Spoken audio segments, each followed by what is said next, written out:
make some noise? Awesome. You guys are a packed house tonight. Make some noise. We've been having some wild weather the last 48 hours, right? Wild, wild weather. Yeah.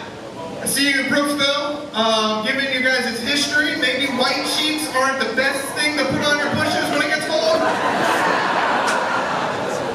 Just feeling real nostalgic going around, seeing a couple campfires. I'll lock my doors. The Aurora apparatus, the Northern Lights. How do you say it? I don't know how to say it. Aurora apparatus. Anybody see the Northern Lights? All the Facebook groups are like, I'm in Pasco County and I can see the Northern Lights. Like, there are no Northern Lights in Pasco County, woman. You're seeing the apparatus off the Lollipops neon sign. That's why it's pink. Those are Southern Delights. There is an Aurora that works there. You can go visit.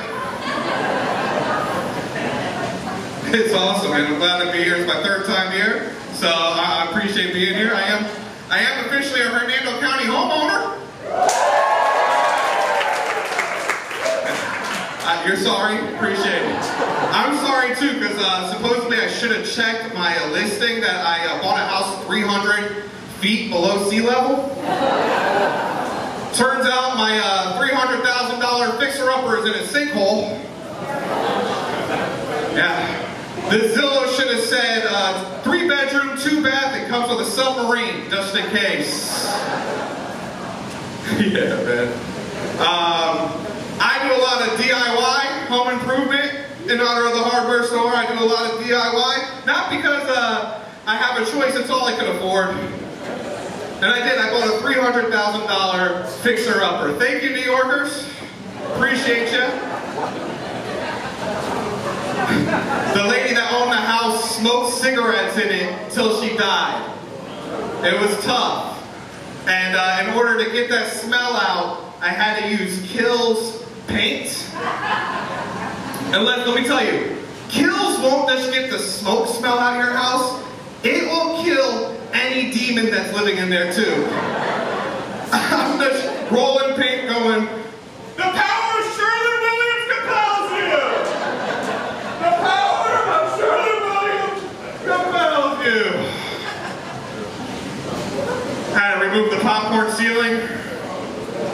Was it your idea, sir, to put popcorn ceiling in every house prior to 2000? What are you thinking? Like, you know what every ceiling in Florida could use? Poisonous acne. I'm up there, and my PPE, I'm from Florida, Pasco County, so my PPE consisted of a cut-off Aussie t-shirt, Nike slides, and a boombox. I didn't use a mask while I was taking down the popcorn ceiling, so now I have asbestos. Being from Pasco County, that's not even the top 5 thing I could have, so I'm doing all right. Yeah, man. I'm old school, man. My dad brought me up on the term figure it out. Anybody else? Yeah, figure it out. One of my very first comedy shows, I was nervous, and he came out to the back room mid-show and he's just laughing. He goes, wow, dude, they are funny as hell in there. Just started walking away. Figure it out, or ask your mother. I don't know what to tell you.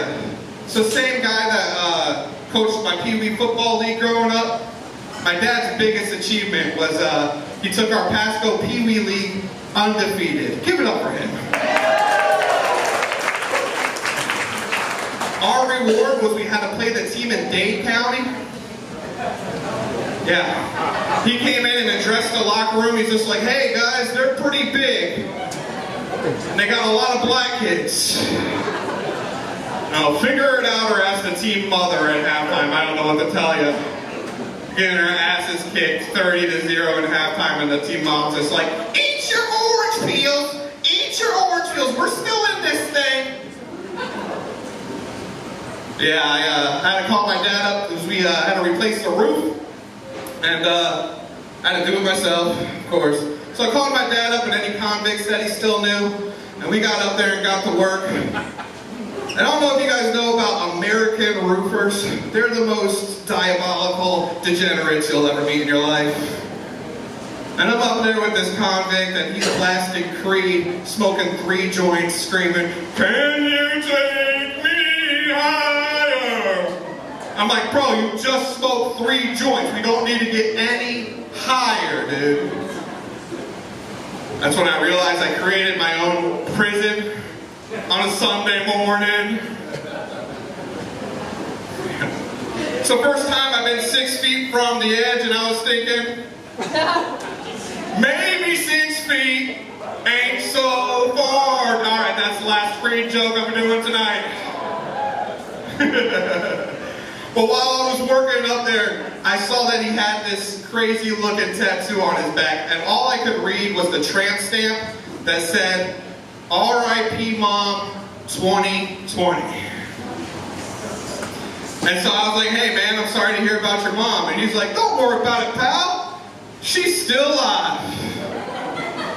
I got this in the clink during the pandemic. I didn't think she was going to make it. But she's still well and alive and on the unemployment." It's like, damn, dude. That's what my dad yelled at us. You know what's not going to pass? This goddamn roof inspection? Let's figure it out, boys. That's crazy, man. I found a church here in Hernando County. I'm starting to like it a lot. Yeah. Any churchgoers? Yeah, man. It's a cool church. I don't know if you guys want me to shout it out, but it's built like a Home Depot. It's not like your average church. And I think it's because they're trying to draw a lot of men like me. And all their recap videos are like Dodge Ram commercials. They do the and it's just a bunch of like, instead of the mudding, it's just a bunch of people getting baptized in slow motion. And firm handshakes. And it's really cool, man. And I've been getting really involved in finding God, and I joined the men's group. And my wife also joined the women's group. And I don't know if you guys have experienced the differences between the women's and the men's group when it comes to church. My wife comes home, she's like, "Wow, we love Jesus so much. Cynthia is pregnant, Rachel got cheated on, and Jessica found Jesus and got baptized last week, and it couldn't just be any better."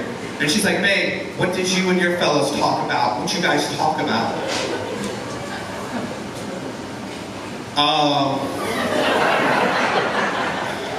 We kind of had a debate for like a half an hour on where we put our hands during worship.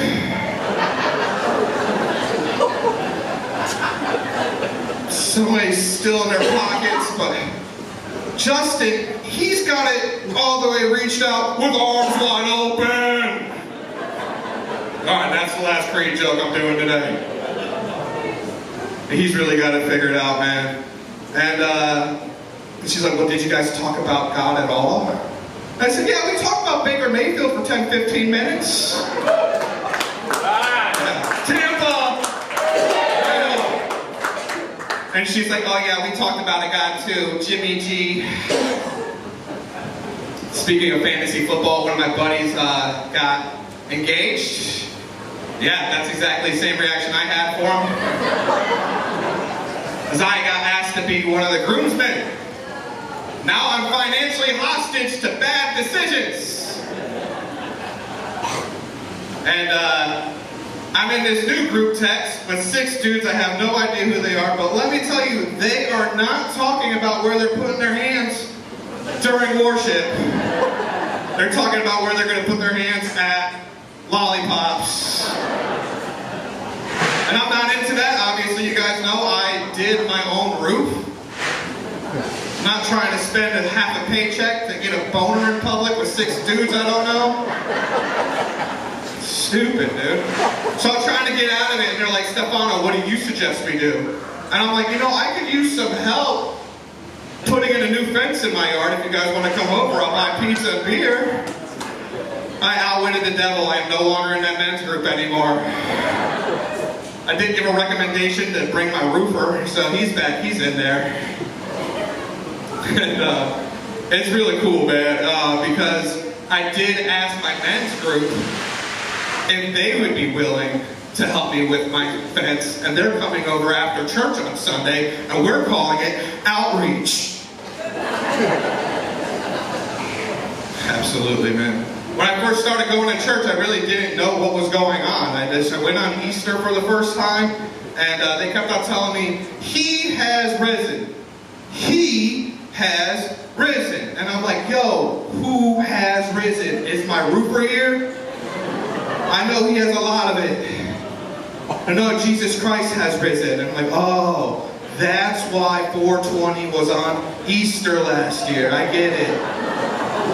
And then the guy said, "Peace be with you." And I'm like, no, the peace is in my glove box, but you know, after church it is Sunday fun day. We could get crossfaded. It's okay.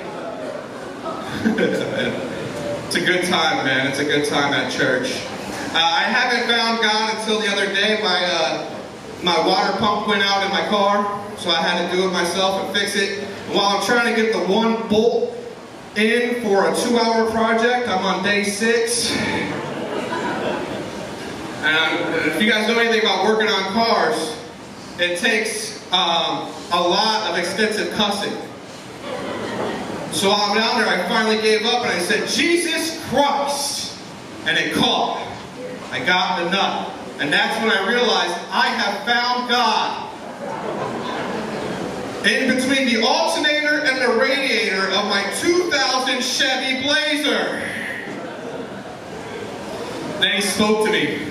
He said, "Stefano, righty-tighty, lefty-loosey. And you're pointing the flashlight in the wrong direction." I'm like, "I'm sorry, Dad. I mean, Father. I don't know. I'm gonna get." And I'm all nervous. And he said, "Next time, read the instruction manual." I'm like, "The Bible? That what he meant?"